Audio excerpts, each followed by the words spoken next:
Percintaan Istri Tuan Pu yang Bernasib Malang Part 3. Mari kita tonton alur ceritanya dari awal sampai akhir. Happy watching. Pu Qinghan ia menyiram sup itu dari atas rambut mengenai seluruh wajah Jia Yue. Pu Qinghan melihat itu memarahi Shen Yan. Ia berkata, "Aku tahu kondisi hatimu buruk. Kenapa kamu perlakukan Jia Yue seperti ini? Kamu berlebihan." Shen Yan diam saja. Jia Yue di rumah Pu Qinghan ditemani Bibi Shao pembantu suruhannya. Jia Yue berkata, "Bibi Yu, mantan pembantu nenek Pu Qinghan datang. Aku takut rahasiaku akan terbongkar." Bibi Shao berkata, "Nona Jia Yue, kita susah mengusir Shen Yan." Bibi Shao tampak menghasut Jia Yue untuk menyakiti Xiao Yu, kakak Shen Yan. Dengan begitu, masalah Shen Yan diatasi. Jia Yue mengiyakan keinginan Bibi Shao. Jia Yue pergi ke rumah sakit. Ia mencari kakak Shen Yan. Jia Yue masuk ke kamar rawat Xiao Yu. Ia berkata, "Bagaimana bisa kamu hanya bisa duduk diam?" Pu Qinghan sudah sangat marah mengetahui ini. "Ini ambil saja uang bagian adikmu dan nenekmu." Pu Qinghan bilang dia ingin memberikan pada Shen Yan. "Siapa yang tahu keluargamu itu?" Nenek Pu Qinghan meninggal itu semua karena Shen Yan. Lalu Jia Yue memberikan surat wasiat nenek Pu Qinghan pada Xiao Yu. Padahal surat itu palsu. Belum berhenti, Jia Yue masih berkata tidak mengancam Xiao Yu dan Shen Yan. Shen Yan di rumah Pu Qinghan, ia menerima telepon dari rumah sakit. Rumah sakit berkata, "Kakakmu tadi ada di kamar, tapi dia melompat keluar jendela dan jatuh dari gedung tinggi. Keadaannya sudah meninggal." Shen Yan kaget mendengarnya. Pu Qinghan mencoba menenangkan Shen Yan. Ia meyakinkan mungkin saja orang lain yang terjatuh, tapi Shen Yan tidak peduli. Ia marah menampar Pu Qinghan. Shen Yan tiba di rumah sakit. Ia dan Pu Qinghan masuk ke kamar jenazah. Dilihatnya ada dokter yang berjaga. Dokter itu memberitahu Shen Yan kondisi kakak Shen Yan. Shen Yan membuka kain penutup jenazah. Ternyata benar yang meninggal adalah Xiao Yu, kakaknya. Dokter itu memberitahu saat kejadian Xiao Yu jatuh, kemungkinan ada orang yang mendorongnya jatuh ke bawah. Shen Yan menangis tertunduk lesu mengetahui kakaknya meninggal. Ia menyesal tidak bisa membawa kakaknya keluar dari rumah sakit. Pu Qinghan tampak menenangkan Shen Yan, tapi Shen Yan tidak peduli. Jia Yue lalu datang masuk. Ia malah menanyakan pada Pu Qinghan kenapa bisa Xiao Yu, kakak Shen Yan, meninggal. Shen Yan yang marah lalu menyerang Jia Yue. Shen Yan tahu bahwa kakaknya meninggal karena perbuatan Jia Yue. Shen Yan mengancam akan menyakiti Jia Yue.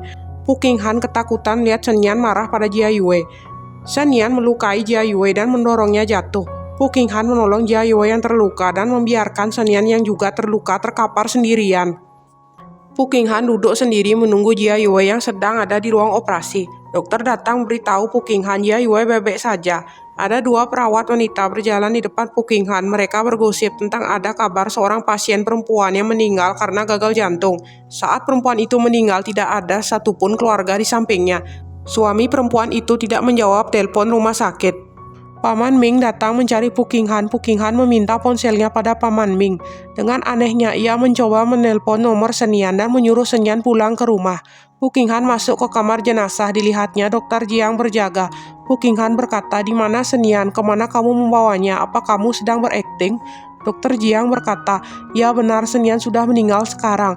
Pu Qinghan tidak percaya. Ia masih menuntut Dokter Jiang di mana keberadaan Shen Yan. Dokter Jiang membuka kain penutup mayat. Ada Shen Yan yang benar meninggal. Pu Qinghan terdiam melihat Shen Yan benar-benar mati. Padahal Shen Yan sedang berpura-pura mati. Dokter Jiang emosi menghajar Pu Qinghan karena Pu Qinghan selalu menyakiti hati Shen Yan sampai ia meninggal. Pu Qinghan menangisi Shen Yan yang berpura-pura mati. Ia berkata, "Shen Yan adalah istriku. Aku akan memperlakukannya dengan baik. Aku benar tidak tahu kamu sakit. Aku tidak pernah membayangkan hidupku tanpamu." Pu Qinghan membawa Shen Yan yang berpura-pura mati ke rumahnya untuk menjalani pemakaman. Ia duduk di samping Shen Yan. Ia mengingat masa lalunya. Tampak Shen Yan yang bekerja keras merawat melayaninya saat masa sakit. Rela membawa air panas untuk kaki Pu Qinghan yang sakit lumpuh dan mengatur segala kebutuhan Pu Qinghan. Pu Qinghan berkata, "Apa karena kakiku sudah sembuh banyak hal yang berubah di antara kita. Kamu baru saja pergi, sekarang aku ingat bagaimana kamu dulu." Pu Qinghan yang stres kehilangan Shen Yan. Ia mengambil pisau dan mendorong kursi roda bekas pakai saat ia lumpuh. Lalu duduk di kursi roda itu sambil membawa pisau. Pu Qinghan melukai kakinya sendiri dengan pisau itu dan kembali menyentuh Shen Yan. Pu Qinghan, Dokter Jiang mengambil laptopnya dan menunjukkan yang berkata, "Semua kerusakan kecil kamu timpahkan pada Shen Yan. Ini adalah ulah tanganmu sendiri membuat dia menderita." Pu Qinghan dengan kursi rodanya dibantu Paman Ming. Mereka berjalan mendekati Jia Yue. Jia Yue berkata, "Pu Qinghan, biarkan saja aku melompat. Aku tidak layak untukmu. Aku pantas mendapatkannya jika kamu tidak menginginkan aku lagi." Pu Qinghan berkata, lompat saja jika kamu ingin lompat. Pu Qinghan mencoba berdiri dibantu Paman Ming. Ia mendekati Jia Yue yang berdiri dan memegangnya. Pu Qinghan berkata, apa yang kamu takutkan? Kamu punya rasa takut. Xiao Yu sudah mati, Shen Yan juga sudah mati. Kini adalah giliranmu. Lalu Pu Qinghan mendorong Jia Yue terjatuh dari atas gedung itu.